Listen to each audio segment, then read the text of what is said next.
Hello bookish friends!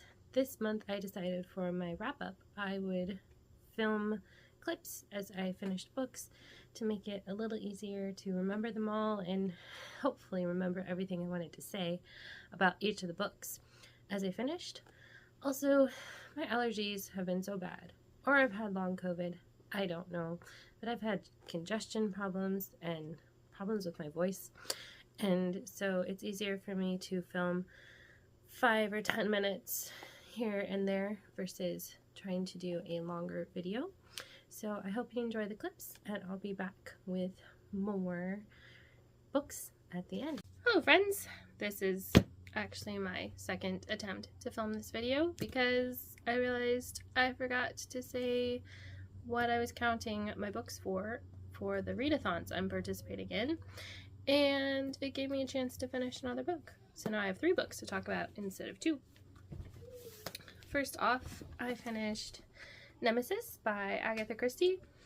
This one follows Miss Marple as she's trying to figure out what crime she is supposed to solve, and then as she gathers the clues to solve it. I did guess who done it, but I still had a fun time hanging out with Miss Marple through the whole book, which doesn't always happen. And this was the last book in this 5-book bind-up that I finished, so I'm happy to get off my physical unread shelf and onto my shelves where it belongs. And next I finished Silence of the Clans by Jan Fields. This is the 5th book in the Scottish Bakehouse Mystery series by Annie's Fiction, which is published here in Indiana. These are just cozy mysteries. This particular series is set in Michigan in Loch Maleg, which I believe is a made-up place with a strong Scottish influence. Most of the founders and families there have moved there from Scotland. And I just love the covers of these books.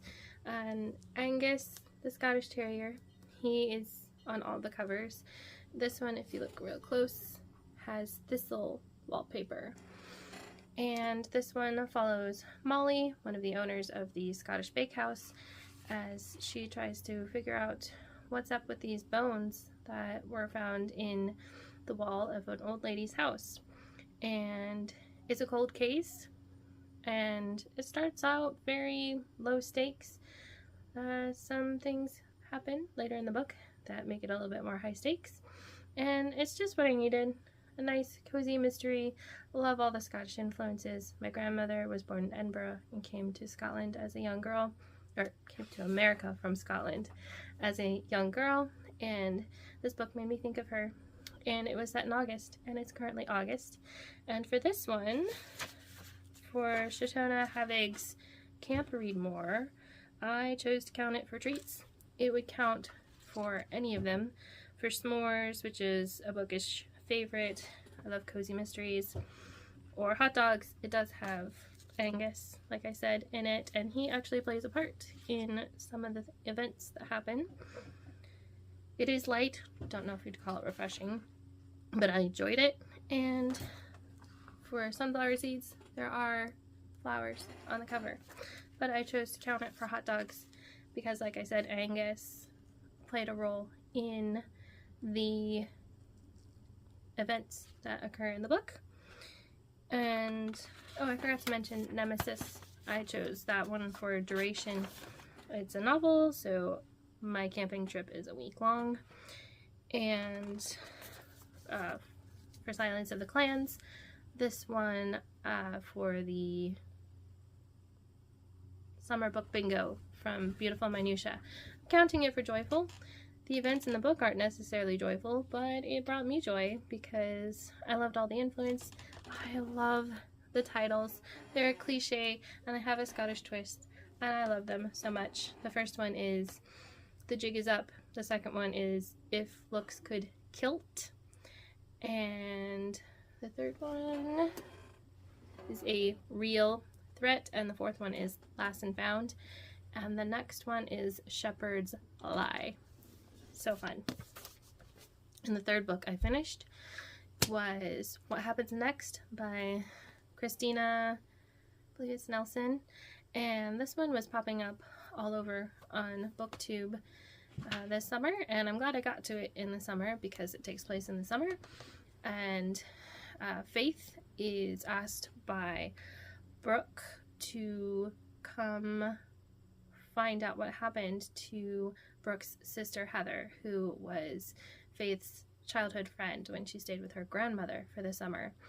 And we get Faith's perspective, we get some of Heather's perspective as she goes missing, and we get Dora's perspective. Dora's the mother.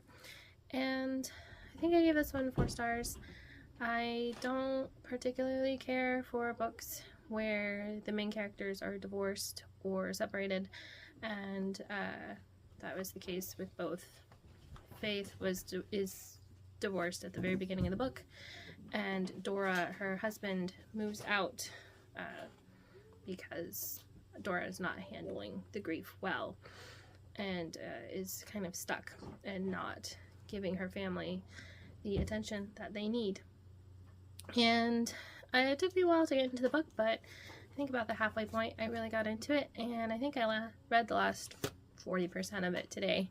And yeah, I didn't necessarily see where it was going. There was definitely red herring in it and a bit of a twist, and I did like how it was resolved, and I liked seeing Dora start to heal from her grief, and for Faith to acknowledge her need to grieve as well. And I'll check in with you in about a week when I have more books to share.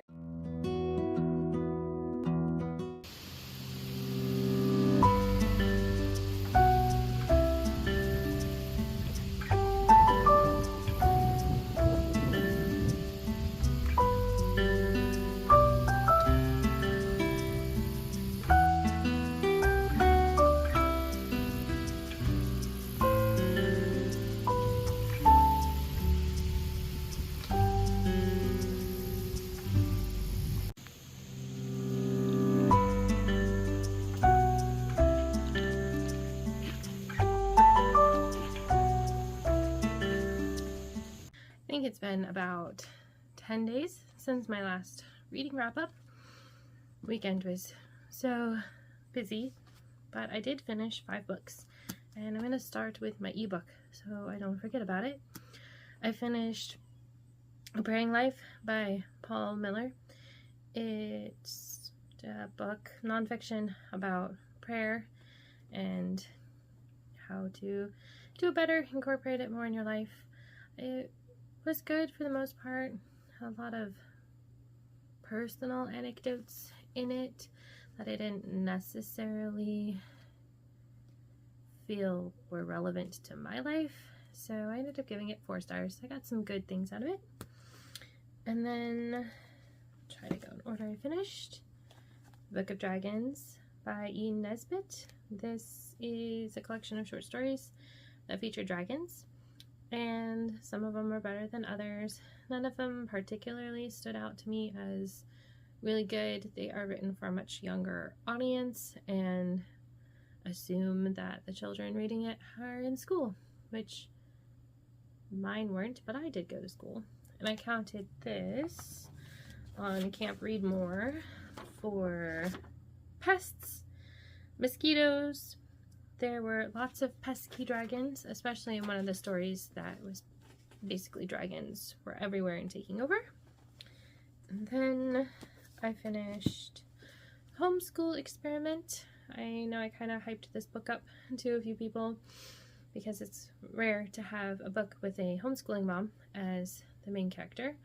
I had a little bit of trouble connecting to it at the beginning, but I do think it accurately portrays how overwhelming homeschooling can be, especially in the beginning. But it is always a mix of good and bad. Yes, you're with your kids all the time. Yes, you have to be constantly correcting them or entertaining them or teaching them, but it is also full of so much joy and good times, and knowing that you are positively influencing your children and raising them up is always good. I actually tabbed it, a few good quotes in here. Let's see. Yes.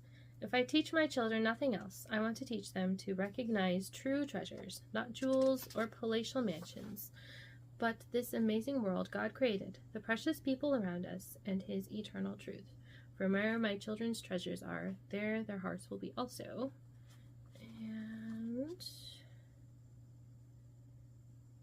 I want to raise my children who know how to be still, how to sit, how to think. I want my children to have hearts for people, not things, and to live to serve, not to be entertained. And ultimately, I want them to learn to listen to family and friends, to their own hearts, and to that voice that doesn't beep and flash, that doesn't always thunder in a whirlwind or burn with fire, but that comes in a gentle whisper.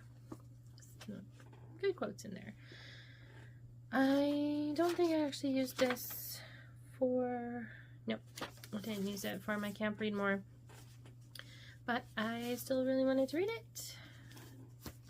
And speaking of homeschooling, I finished reading The Bears of Blue River by Charles Major to my kids. My boys are 10 and 7, and they really enjoyed this book. Balser Brent is the main character. He's about 13 or 14 in this book, and lots of hunting and bear hunts and survival, and how the boys can contribute to the household. I think this is set in the 1820s or 30s when Indiana is first getting settled. There's also a statue of Balser Brent in Shelbyville, Indiana, which is 2.5 or 3 hours from my house, so we might go see it someday. And finally, I finished The Secret of the Unicorn. This is my first Tintin book, and the back had all sorts of information on the real life inspirations of the author illustrator, which I thought was really cool and interesting and adds some depth to the story. There's a lot of drinking in this book by the captain, so if you don't want your kids to see that, it doesn't portray drinking in a positive way, but it is in there. And I did want to do a brief update on Hercule Poirot's casebook, because I just finished one of the sets of short stories. I believe it was The Labors of Hercules. Yes, 12 short stories. Hercule Poirot is talking to a friend, and he's lamenting Poirot's lack of knowledge of the classics, and so Poirot then reads The Labors of Hercules and decides he will take on 12 cases before he retires that will correspond with the 12 Labors of Hercules. I think since I'm not very familiar with those, I know of a couple, I didn't get quite as much out of it as some people who knows a lot of Greek mythology, but I still enjoyed them. They weren't all murder mysteries. Like one of them was about a missing, like who kidnapped a missing dog, and where's a missing person, and such like that. I will say I have found that I prefer Poirot stories that are not told from Hastings' point of view. I think I enjoy Poirot as a character much better when Hastings isn't there to influence your opinion of him and his actions and what he assumes are the motivations behind some of Poirot's actions and habits. And I think if I read 1 or 2 more short stories a day, I might actually finish this by the end of the month. And if I do, I'll black out my summer book bingo card. Oh, which I forgot. Tintin counts as graphic novel. So then, yeah, that leaves the only spot left. More than 500 pages. I've read more than 500 pages at this point, but I would still like to finish it by the end of the month. So I'll be back. Don't know if I'll do another update or if I'll just be back at the end of the month, but I will see you then. I have 2 books that I am going to return to the library, so I thought I would talk about them real quick. First up, Radiant by Ashley Bustamante. This is the second book in her Color Theory trilogy.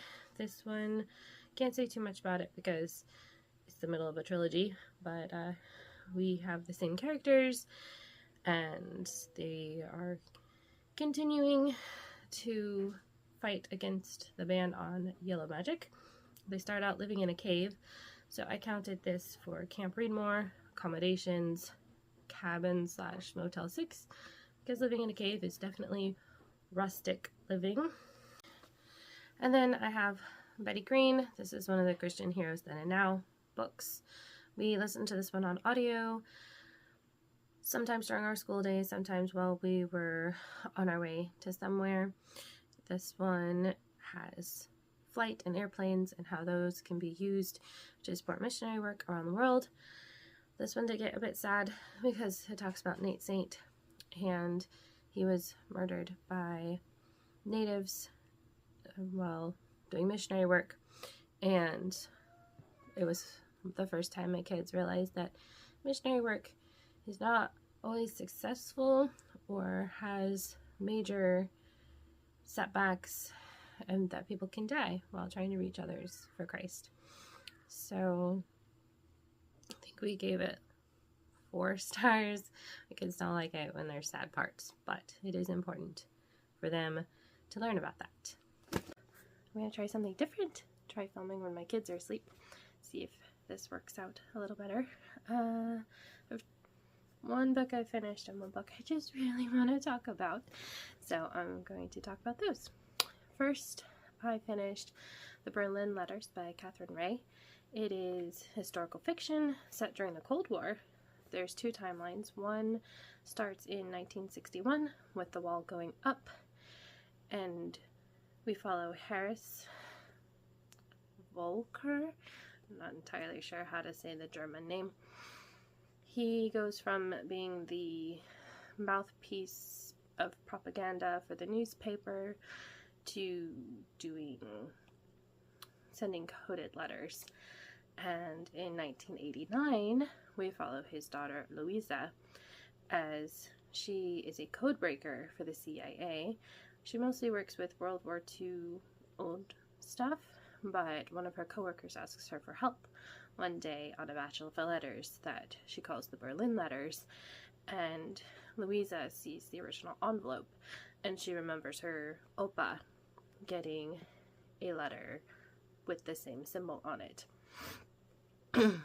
So if you don't want to know anything else about the book, I did really enjoy it. You can stop here and I'll put a timestamp of where you can skip to on the... I do have a few critiques. While I did really enjoy the Berlin Letters, it could have been a little better. There's a little romance in it, which you can kind of see coming. They do mention the guy a little bit in one of the early chapters, but he doesn't come into the book until more than halfway through, and there's just a few scenes with him, and they seemed kind of awkward to me, and I think the author could have just as easily used a friend who was a woman from the girl's past, but she didn't. Then again, he is mentioned, so it doesn't seem maybe quite as abrupt as it felt to me. But yeah, could have been better. And this does count for Chantal Rizalde Read Your Bookshelf Challenge because it has both quotes and ciphers in it and is historical fiction. And then I couldn't wait to talk about Safe Passage by Ida Cook. This is World War II, but it is autobiography about Ida and her sister Louise working to save Jews as far as I've gotten, right before the war breaks out. They rescue some from Austria and they rescue some from Germany. And I learned about England's guarantee system, which they had to have somebody willing to house people as they immigrated to Britain, possibly to other countries, and they also had to provide monetary support in the case that, like, the elderly or children who couldn't afford to pay for themselves. Books don't usually make me cry, but this one made me tear up a bit, because some of the things that Ida and Louise are saving these people from, just knowing that they had to be rescued from these things, is very heartbreaking. One of my favorite parts, Ida had to go to Frankfurt without her sister one time. And she says, "My friends told me that on the 9th and 10th of November, when the SS men were going through the streets, beating up old people, burning the synagogue and Jewish shops, and shooting whenever they felt the urge, the British consul opened the consulate day and night. Hundreds of those unfortunate people, most of whom could speak little or no English, poured into the consulate and stood there, some of them all night, in the garden in the rain, because there they could not be arrested. It was a piece of Britain. Not only that, those who came to the consulate hungry and in need, no Jew was allowed to buy food for 9 days, were fed. And I understand the consul even went through the streets with food in his car to feed those in want." And just, you can see where the Brits get their grin and bear it and their make do attitude that gets them through World War II.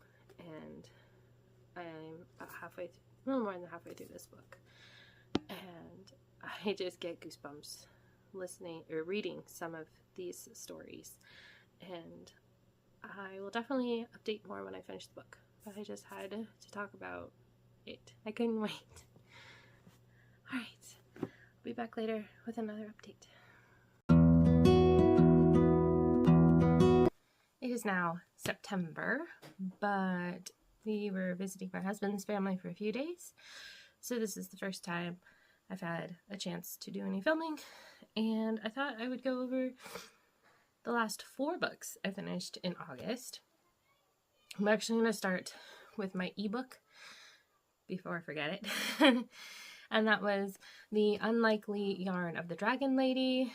This book follows 4 women who are in a prayer shawl knitting group at their church, and their church is slowly dying, and their pastor ends up telling them they have to meet outside of the church because the chapel they usually meet in is getting painted for free, and they end up at the mall, first in the bookstore, and then they get kicked out.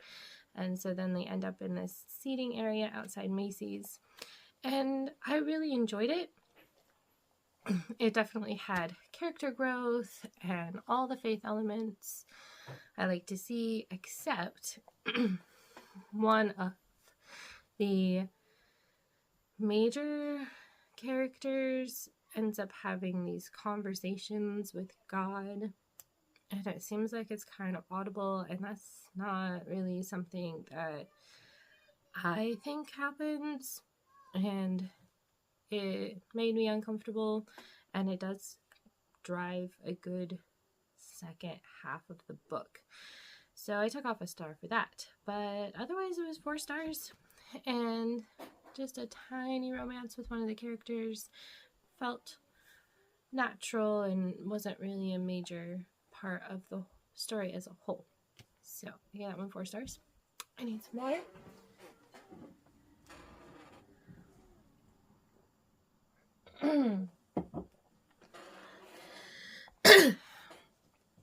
So before we left, I finished Castle of the Winds by Christina Bear. This is the 3rd book in the Secrets of Ormdale series, so I can't say too much except that Edith, the main character, ends up in Wales, and obviously big dragon. I loved it. This is Victorian and cozy with a bit of, well, a lot of fantasy, because there's there are dragons. In the book, I missed Frances. She had to leave her dragon home in the Yorkshire Dales. And I thought Edith was a bit naive, considering she's supposed to be the more in the world character versus her companion for the trip, Simon. And yet Simon's the one catching on to the shady things that are happening.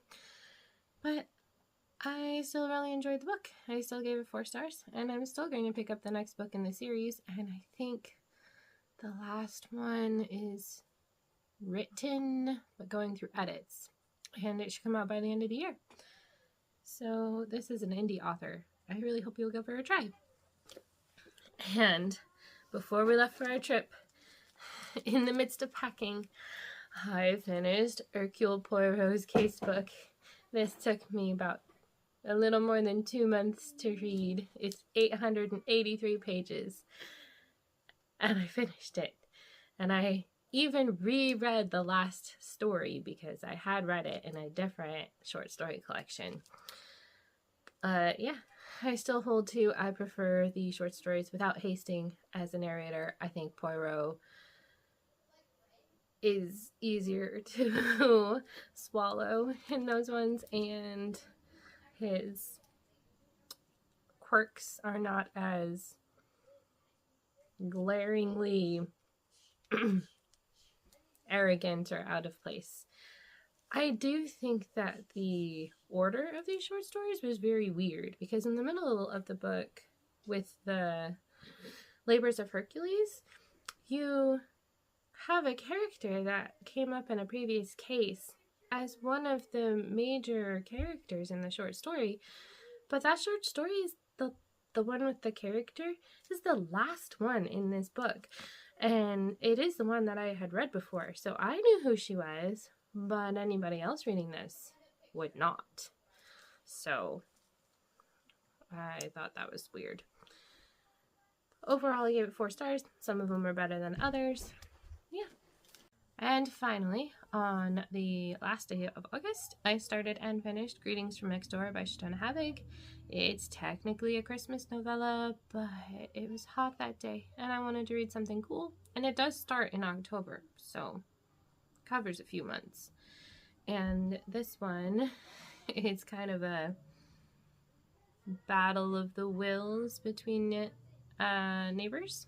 One of them moves in and kind of blocks the other one's doorway and driveway, and so she writes him a somewhat rude note, and he writes back, and so it's part epistolary, part prose. I really enjoyed it.